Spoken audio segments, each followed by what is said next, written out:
দেখো আজকে বাজার থেকে কি মাছ নিয়ে এসেছি, চুনো মাছ। এই পাওয়া যায় না। চুনো মাছগুলো ভাজবো এবারে, নুন হলুদ মাখিয়ে দিয়েছি।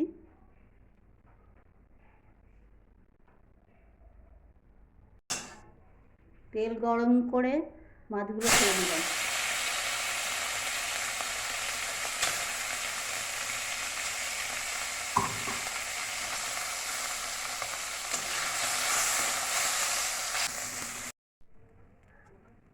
মাছগুলো ভাজা হয়ে গেছে, এবার তুলে নেব।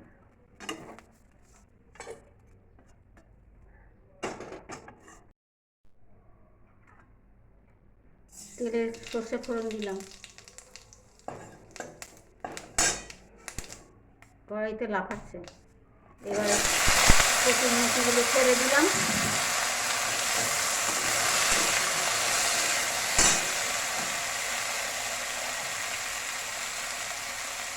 নুন দিলাম 1 চামচ,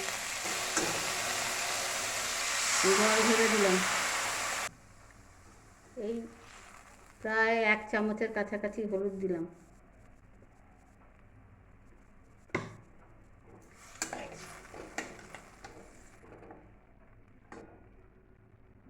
কাঁচা লঙ্কা, ঢাকা দিয়ে রাখবো। এবার ঢাকাটা খুলে দেখি সেদ্ধ হলো কিনা।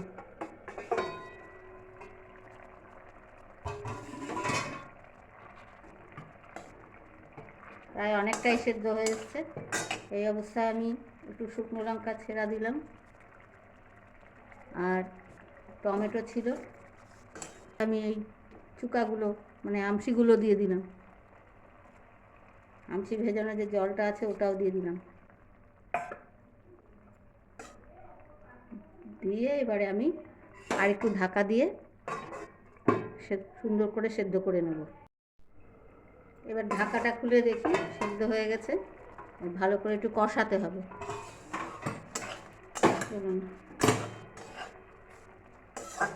এই যে টমেটো সেদ্ধ হয়ে গেছে, এবার সুন্দর করে একটু কষিয়ে নেব, তারপরে ঝোল ঢালব। বাধ্য। এবার আমি ঝোলটা ঢেলে দিলাম।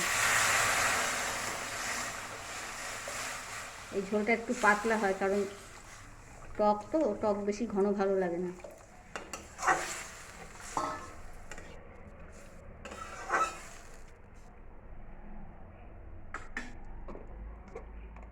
এবার একটু লবণ দেব, একটু বেশি, এই 1 চামচের। ঝোলটা টকবক করে ফুটছে, দেখুন কি সুন্দর রঙটা হয়েছে। এবার আমি মাছগুলো এক এক করে দিয়ে দেবো। কয়েকটা গতকালের মাছ ছিল, মাছ এনেছিল রুই মাছ, সেই মাছ খানিকটা ছিল, সেটাকে আমি ভেজে এই টকের মধ্যেই দিয়ে দেবো। ভেজে রেখেছিলাম এটা আগে থেকে। মুড়ো, লেজা আর একটা ছোটো টুকরো ছিল, ওটা দিলাম। এবারে দেবো চুনো মাছটা। এবারে সুন্দর করে ফুটবে, হয়ে যাবে আমার মাছের টক। যদি দেখবেন আমার এই রেসিপিটা, আমার মনে হয় আপনাদের ভালো লাগবে। ভালো লাগলে একটা লাইক, কমেন্ট, শেয়ার করবেন, আর সাবস্ক্রাইব করে আমার পাশে থাকবেন।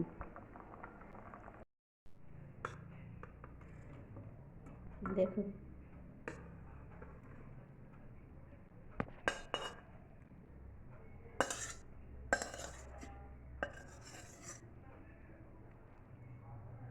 গরম ভাতে একদম জমে যাবে।